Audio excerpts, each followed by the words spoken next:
Phil.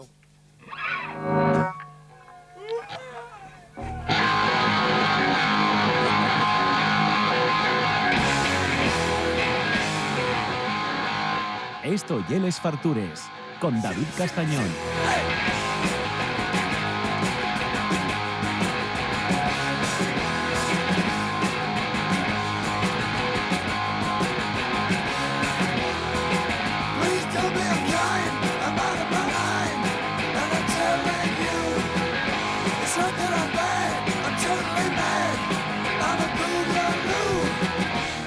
Bueno, casi podríamos decir que queremos a Lemmy per encima de todas las cosas.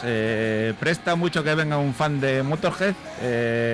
Sé que está tocando, va a clases de guitarra en su tiempo libre, ¿eh? Sí. Y espero que aporre con la misma distorsión que por lo menos Lemmy pon al baixo, ¿no? En el pueblo puedo hacerlo porque no nos asusta a nadie. Ahí no molestas a nadie. Ahí no molesto a nadie, no, pero ya me gustaría a mí. Bueno, estoy con César Casado, Marriez, Hotel Lontoria y en Jontoria, en Llanes. Para mí uno de los grandes, la suerte que tenemos, de los mejores cocineros que tenemos en Asturias. Y préstame mucho que esté allí, arrequesado y un poco fuera de tanto foco porque está mucho más suelto y mucho más libre. Vino en 2023, a primeros de año, pero a mí préstame que volviera porque pasaron unas cuantas cosas para bien desde aquella. ¿Qué tal estás? Bien. Bien. Bien, en casa, aquí, contigo, Ya. amigos. Bien. Bien, muy contento de venir. Escucha, dieron un sol Repsol, ¿eh? Sí, fíjate, nunca nadie miró para mí y ahora... Dieron un sol, ¿eh? Sí, bueno, se lo dieron a todos, porque al final estas cosas son un reconocimiento del trabajo de todos. La pandemia nos machacó al abrir, ¿entiendes? Entonces, todo el mundo que trabajó allí puso su granito de arena, todo el mundo que ha estado allí y que está intenta hacerlo lo mejor posible y es lo que se ve reflejado. Ahora vamos a intentar ir por el segundo, porque si no seremos unos fracasados, ¿no? Porque claro, ya que te dan... Yo siempre dije lo mismo, dije yo, a esta gente que dan esos... que dicen, llevamos 20 años, 30 años manteniendo no sé qué y tal. Ya, tío, pero lo que hay que ir es a por más, joder. A por más. Claro, ¿para qué te conformas? Entonces ya, lo logré, me conformo. No, tienes que seguir, tienes que... Escucha, ¿tú cuántos años lleves cocinando? Yo qué sé. La de mi madre. La de muchísimos. Muchos. Pues no vas a tardar tanto tiempo, ¿eh? No, ¿sabes lo que pasa? Que al cambiar al pueblo, cambió la mentalidad. Uh-huh. Yo cuando estaba en Oviedo iba por la Estrella. Ya, no, claro. Y cuando cerré... Y la merecías, ¿eh? Y cuando cerré, decían que me la daban. Porque yo informé a Michelin y tal y cual, que cerraba, éramos aquella... Ya no éramos Big Gourmand porque habíamos subido los precios, pero sí que todos los años iban a hacernos una visita. Y cuando no eran los baños, era la entrada. Y cuando no era la entrada, era local pequeño, antiguo, tal... Pero bueno, más aberraciones han visto en la vida de Michelin y están ahí. Y ahí siguen.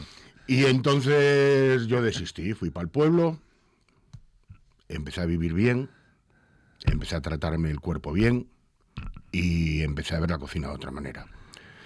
Como negocio y como disfrute.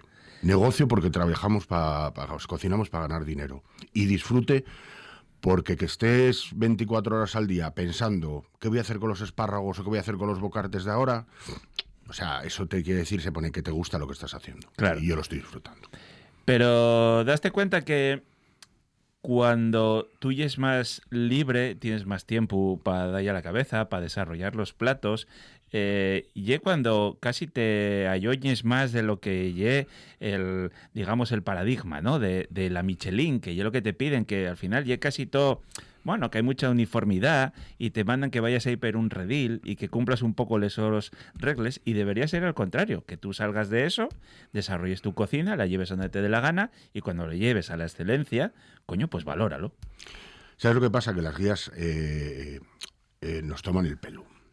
Nos toman el pelo porque quieren que hagamos lo que ellas quieran, ¿entiendes? Claro. Yo, en la última guía que fui nombrado, yo pensaba para mí, ¿de verdad me estás contando esta película que no has venido por aquí a nada? Estás sacando fotos del año 2020 de Google cuando tengo un blog de fotos nuevo que me podéis pedir, cuando tengo una web renovada, cuando no hago ningún plato del que me tienes, pero, o sea, y calificas con nota, dices, oye, pero ¿quién eres tú? Ya. No, o sea, tú tienes que levantarte por la mañana, o sea, o acostarte por la noche sabiendo que estás orgulloso de lo que haces y levantarte con ganas de que quieres hacer más, de que quieres demostrarte a ti mismo que el pitu que compraste hoy va a ser la hostia, que lo vas a guisar y la gente cuando lo mete a la boca va a ser la hostia, que tu trabajo no sea en balde y que tienes que crecer y tienes que ganar y tienes que confiar en ti. Eso es lo que te la isla del mundanal ruido, ¿no? De todos estos... al final todos nos gusta que nos pongan una medalla. Claro. Y el que diga lo contrario miente. Claro. Y yo que soy un bocachanclas, soy el primero que lo digo. A mí me viene la guía y me da una estrella, o me dan un sol, o me dan no sé qué, y la sonrisa oreja a oreja, e incluso lágrimas. Pero yo sí que tengo muy claro que hace poco tuviste aquí a Diego de Regueiro, que dijo una cosa que me encantó. Esta es la primera, pero la segunda no va a llegar en tardar tanto en llegar, ¿no? Pues yo soy de esa mentalidad. Yo creo que la gente que tiene una estrella Michelin o dos, creo que tenía que romperse por seguir superándose. Porque hay gente que le odian en la guía o en las guías, y hay gente que se acomoda porque ve que lo luchó 4 años y no pudo subir más. Yo a esa gente le animo a que hay que volver otra vez. Hay que sacar el pecho, y con pelo además, para decir que estamos aquí, o somos unos osos que nos lo vamos a comer el mundo, y lo vamos a demostrar. Y no vamos a seguir tus cánones, vamos a hacer la cocina que nos gusta, de la manera que nos gusta, y que la gente disfrute y tal. Y eso es un poco lo que tenemos que hacer, ¿no? Estar pendientes, ser un inspector, ser no sé qué, no, la tranquilidad. El domingo tengo una persona comiendo y tal y cual, y me decía Andrea, la que está conmigo en cocina, persona maravillosa, decía Andrea, tú siempre cocinas igual para todo el mundo. Dice, digo yo, pues sí, digo yo, ¿qué quieres que te diga? Digo yo, es que tampoco, digo yo, al final la gente paga por estar aquí. Bueno, entonces, claro. bueno, es muy importante, yo creo que eso, creer en uno mismo. La gente que trabajamos en la zona rural, creo que tenemos las puertas y la mente más abierta que la que está en las ciudades. Uh-huh. Creo que la ciudad está degenerando totalmente, tanto yo creo que la gastronomía la está degenerando, porque somos muchos a opinar, somos muchos a tal, hay muchos locales muy diversos, y en el pueblo tú sabes que estás ahí, que tienes que tener dos públicos. El del pueblo, el que te va por unos calamares en su tinta, o por un chipirón relleno, o por unos faves, y tienes que tener el gastronómico. Tienes que tener los dos. El que te hace, bueno, pues la manteca colorada de vaca bacalao. Tienes que tener esos dos clientes. Yo, que empecé por la fase más gastronómica, decidí hacerlo, que también es gastronómico, más tradicional, más... Oye, fuera de carta, pues mira, hoy tenemos un lenguado menier, por ponerte un ejemplo. O fuera de carta tenemos unos chipirones encebollados o a lo pelay. Tienes que manejar, desde mi punto de vista, esos dos clientes. En el pueblo. En la ciudad no. En la ciudad, esto es como cuando estuve en Japón, ¿no? Cada sitio hace una cosa y se centra en eso. Ahora están de moda los menús. Sí. Todo el mundo no tiene... Hostia, hay que dar vidas a las cartas, joder. Claro. Tú sabes lo que llegar, abrir, oye, que camarero oye, fuera de carta tenemos esto y esto. Hostia. Yo creo que eso es lo que tiene que ocurrir. Y decían que los menús que iban a morrer, ¿eh? No, lo que mueren son los que los trabajan, que tienen que dedicarse a otra cosa. O sea, el 95% de la gente que se dedica a menús de degustación tiene que dar eventos. Claro. O sea, no todo el mundo tiene 150, 160 pavos para pagar para comer. Y como Asturias no es que seamos aquí una ciudad con una población como Madrid ilimitada, no. Esto está muy limitado. Estamos limitados a Sota, Caballo y Rey, porque económicamente no lo podemos permitir. Claro, y el turismo sigue siendo estacional, entonces es verdad que tú de Semana Santa a octubre, más o menos tal, pero con eso igual no vives todo el año. No, que va, no, y además, bueno, nosotros tenemos la finca que tenemos y el objetivo son los eventos, porque son donde aseguramos la economía de ese año, ya. La nuestra, la de la gente que trabaja y la nuestra, ¿no? Y luego el día a día es una manera de poder mantener el negocio, de poner a pagar a todo el mundo, de que, oye, rompió una tella, pues venga, vamos a repararla. Es un poco eso, pero en los eventos está todo. Yo tengo para 18 comensales, Estoy, la gente que viene de Oviedo, de Gijón, para en Villaviciosa y como mucho para en Ribadesella. De Ribadesella para allá Ya, cuesta pasar, cuesta, ya. Cuesta. A mí todo el mundo decía, cago en la mar, si estuvieses más cerca, digo, ya, pero si estuvieses más cerca no estaría aquí. Claro. Digo, yo quiero estar aquí. Digo, yo ya no quiero estar en Oviedo, que en Oviedo me fue de maravilla, que gané mucho dinero, que gasté mucho dinero, que teníamos una cocina muy buena, con una gente muy entrañable, pero prefiero lo que tengo ahora. Y es verdad que la pandemia cambió la gastronomía completamente. Tú antes vivías en un mundo en el que te habías metido en la cocina, solo vivías para cocinar, y ahora el mundo de la hostelería es una cosa que está viviendo una adaptación hacia otra cosa. No se sabe muy bien por qué, porque si queremos mantener los precios o que no suban mucho, pues vuestra vida va a tener que seguir ahí un poco entre Pinto y Valdemoro. Es que tú lo has dicho, lo de subir los precios, lo que hay que subir son los salarios, joder, tú no puedes, es que la gente piensa que los cocineros compramos a mejor precio de lo que compras tú, es mentira. A mí el kilo de trufa me cuesta igual que a ti. O sea, No sé, pero yo no compro trufa, tío. Bueno, ¿Qué quieres que te diga? Bueno, pero la sarda, Vale, fíjate, ahora empezamos la sarda, vale. el bocarte, cuéstame lo mismo que a ti. Y la pandemia lo cambió. No, la pandemia lo que cambió es que nos cambió el mundo en general, pero nos europeizamos más.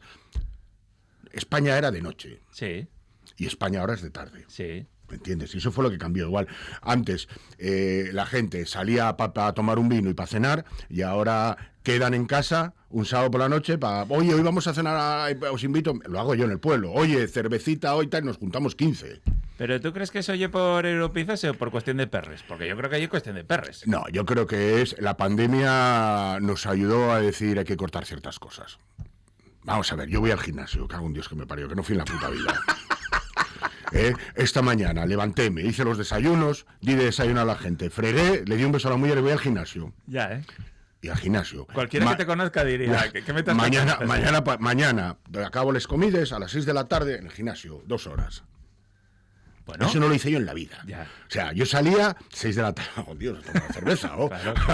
Pues a tomar una cervecina, pero luego a las 8 volvías al trabajo. Es que yo ahora, a las 8 de la tarde, estoy ahora mismo con el semillero de los tomates, estoy con el semillero del apio, estoy con otras cosas que antes la ciudad no me permitía hacer. Ya.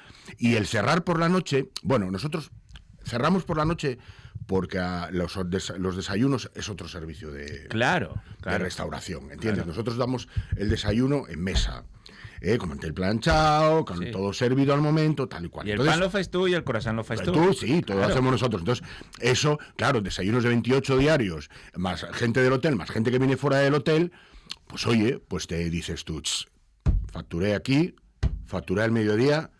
Chicos, a las 7:30 de la tarde no queda nadie aquí. Claro. Y la gente tiene que trabajar 8 horas. Y tiene que tener 2 días de descanso. Lo que la hostelería de 5 años para atrás, esa hostelería tiene que dejar de existir. Porque la gente cambió, tiene que vivir. Tiene que vivir porque tú no puedes trabajar 12 horas y que te paguen 1.300 euros. Ya. Eso ya es ridículo. Ya. Porque no te puedes permitir nada en esta vida. Pero vives en el sitio que la hostelería tiene ese modelo de negocio. Bueno, es que vivimos en Ceporrolandia. O sea, Claro. Vamos a ver. Es que lo que no podemos permitir es que, porque viene Semana Santa, damos 800 personas. No, oye, que estábamos comiendo y ya estaba entrando la gente a comer. Pero la culpa es tuya. Claro. Para. No. Para. ¿Dónde vas a las 3:30? Si quieres cobrar un criollo, Claro. si quieres cobrar un criollo a 4 euros Claro. y tener 2 turnos de trabajadores, es imposible. Ese criollo tiene que costar 20. Pero claro, no nos damos cuenta que los restaurantes, esto es como los menús del día. Los menús del día se hicieron para los obreros. Y era comida de obreros. ¿Qué cojones hacemos dando un menú del día un sábado o un domingo? Ya. Explícamelo. Con 18, 20 euros. ¿Qué va a ganar un restaurante pagando 20 euros? Cuando además lo que te da normalmente es un poco más caro que lo que te da entre semana. O sea, ya te mete un pescadín o... Bueno. Sí, pero al final... Lo que te decía, las cartas, hay que trabajar las cartas. A mí no me vale eso de decir, joder, es que cobras el pan a 3,50. Digo, joder, ¿tú sabes lo que me cuesta hacer el pan? No, claro. Para que tú lo dijeras bien, para qué tal. ¿Tú sabes lo que me cuesta a mí el café, el kilo de café, para tener que cobrártelo a este precio? Vale. Tienes más opciones. Estando de acuerdo con lo que estás diciendo, hay una hostelería que tiene que seguir siendo popular. Para que precisamente esos obreros puedan seguir yendo a comer, que también tienen que tener algo de... Espera, que luego tú ya Y es verdad que el problema es cuando vendemos ese turismo de que seguimos teniendo una gastronomía muy abundosa y muy barata. Y por ahí vienen los problemas. Pero tampoco yo vería que todo esto se llevara a que las élites volvieran otra vez a ser los únicos que pudieran salir fuera de casa e ir a consumir. Pero vamos a ver. En el momento que metemos la fabada en un menú del día y la cobramos a 16 euros, ¿qué me estás contando? Mal. Si un kilo de faves ya te cuesta una pasta. Bueno, hombre, compras unas verdinas frescas. Para asegurar un plato de verdinas ya te cuestan 35 euros el kilo, un pequeño proveedor. Es que al final todo va ligado. Queremos que tengamos producto de proximidad. Queremos que te limpio de sulfatos y toxinas y demás. Y encima queremos cobrarlo a 16 euros en tal. Pregúntelo al productor. No, y que la persona que te atienda, que trabaje 8 horas que tenga buen sueldo. Y que tenga buen sueldo y encima que te sonría. Eso. Y luego que tú puedas pagar de media 25 o 30 euros y que yo gane 3.000 euros al mes. Eso. Dime esa calculadora dónde está, porque yo no la encuentro. Es imposible. Los chigres desaparecieron en Asturias porque eran inviables. O sea, llegabas a un chigre, botella de sidra, nécoras, huevos cocidos, no sé qué, en las barras, tal. Eso desapareció. Antes, yo me acuerdo de este sitio de Oviedo, que era el chigre en la sidra, no me acuerdo ahora cómo se llamaban, que vendían marisco, pero para regalar. Y a unos precios que no los podíamos... Bueno, es que con los sueldos de antes te podías permitir muchas cosas. Ya. Tú ibas a la Parra Navilés, Ya. mi madre comía la merluza a la viselesina, mi padre la pata de cordero, y salían los sábados, y o iban a Grau, o iban a tal. ¿Quién se puede permitir eso? Y teníamos coche, y teníamos piso, pagaba una hipoteca, íbamos de vacaciones, íbamos al pueblo, pero íbamos de vacaciones. Sí. Joder, pero es que ahora, para hacer eso, tienes que pedir préstamos. Ya. Entonces... ¿Y para qué para comer tenemos que pedir? ¿Por qué para comprar un coche que pedir un préstamo para comer? No, fuera de casa no. ¿Por qué no lo hacemos que sea un lujo? Ya. ¿Entiendes? ¿Por qué no puede ser un lujo comer? Porque antes era como estaba Institucionalidad. El alternar, nosotros alternábamos. Claro. Paisanos alternaban, las mujeres alternaban, todo el mundo alternaba. Ahora no alterna ni Dios, va al gimnasio y la gente va con un tupper a la oficina. ¿Por qué? Porque no te puedes permitir comer un puñetero menú del día. Ya. No te lo puedes permitir. Entonces, la culpa no es nuestra. Me dicen, no, es que tienes unos precios. Mi carta anda sobre los 70-75 de media. De ahí para arriba. Sí. Pero vete a comprar un kilo de calamar de potera. Sí. Vamos a ver. Guísalo. Lo de ser barato o caro, eso es una cuestión siempre muy relativa, ¿no? Ya lo sabes tú. Tu menú de degustación, ¿cuánto cuesta ahora? 85. 85 euros con todo lo que das y con el producto que das, evidentemente, no es caro. Y les horas de preparación que te lleva a ti eso, sabiendo además quién está en cocina. O sea, que sois tú y quien te ayude. Y Andrea, sí, somos todos. Y bueno, y todos, porque además todos fregamos, todos recogemos, todos repasamos cubiertos, todos hacemos un poco de todo. Pero es que yo creo que la pandemia lo que nos hizo ver es que hay otra vida después de la muerte, hay otras cosas que hacer. A mí lo del tardeo me parece bien, ¿eh? Uh-huh. A mí coméntamelo un amigo Abelino. Dice, yo estoy completamente en contra. A mí me parece bien. A mí lo que me parece mal y es que la noche sea para los golfos, cuando antes la noche era para todo el mundo. Ya. Y ahora la noche parece que solo salen los golfos. Yeah. No, voy a salir de noche, maca, no. Fíjate ahora quién hay por la noche. Antes podías caminar, salías a cenar, estaban los sitios en Avilés, estaban petados. Sí. Y luego ibas para Galeana o ibas para Sagubo y tal, y estaba la gente petada, estaba echada a la calle. Ahora creo que sales por ahí y parece que cazafantasmas. A mí me lo cuentan los amigos, ya sabes que no... Tú tampoco, vamos. Yo tampoco. O sea, pero a mí más gente me dice que no hay nadie. O sea, que va. Y para cenar, sí, bueno, en Semana Santa en la zona de Llanes, yo te hablo de Llanes, la gente no salía a cenar, pero te lo dicen los proveedores, se ponen las cenas, se acabaron. Digo yo, no, hombre, no se acabaron. Hay menos gente, hay menos tal, pero no se acabaron. Lo que pasa es que tú, con guajes, no pretenderás ir a comer pescado a la plancha. Claro. Los guajes vienen de una ciudad, van a comer. ¿Cuál es el producto más vendido? ¿Qué es lo más consumido en España? La pizza. Sí. Yo por eso te he preguntado, porque no es lo mismo que tú vayas con unos guajes a tomar un menú de fin de semana y el menú infantil para los nenos, o que compartan, ya sabes cómo son de por ahí, que compartan medio menú y esas historias, a cuando sales de noche ya tienes que ir a la carta. Entonces, por eso, lo que sí te ha petado son las pizzerías y las hamburgueserías. Porque a pesar de que son más cares, pero bueno, sigue saliendo a 10, 15 por cabeza o 20, como mucho. Yo lo que veo que compartimos mucho allí los turistas es el cachopo. Ya, bueno, claro. ¿Por qué? Porque ya es grande y barato. Porque y ya rico. grande, pues ese es el problema. Claro. Que si es grande y es barato es que no es bueno. Claro. Ya te lo digo yo. Pero está rico. Tú comeslo y está rico. Nosotros salimos y no lo pides. Pero a la gente os gusta. Y os gusta eso. Yo prefiero compartir una docena de parroquias. Ya, bueno, claro. O unos bocartes o unos fritos de piscina. Sí. Yo no sé, tú sales. Pero ahora el turismo. O sea, nosotros estamos vendiendo. Ya estamos vendiendo al turismo cachopo. Sí. No, fabada, olvídate. ¿La fabada de fuera? ¿Faba de fuera? La fabada está en peligro de extinción.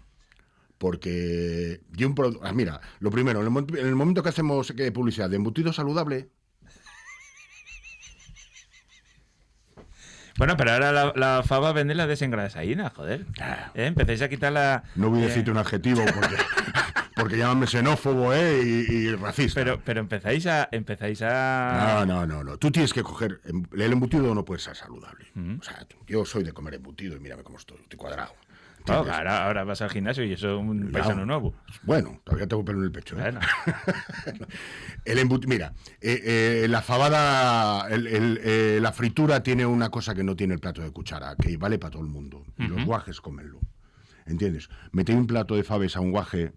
Yo no estoy a favor de los... A mí cuando hago los eventos, oye, para los guajes digo lo mismo. Y yo, ¿qué me estás diciendo? Que un crío de 8 años sí que hace algo especial, que no sabe comer un trozo de carne, no sabe comer una croqueta, no sabe... Claro. No, y una bueno, el último evento que lo tuve el Viernes Santo, para los críos hamburguesa. Joder. Digo yo, ¿de verdad? Digo, menos mal que las hago yo, ¿no? Que yo pico la carne, que yo estas salen de pollo, pico la carne, bueno, las especio, tal, no sé qué. Pero estaba mirando a Andrea y digo, ¿de verdad?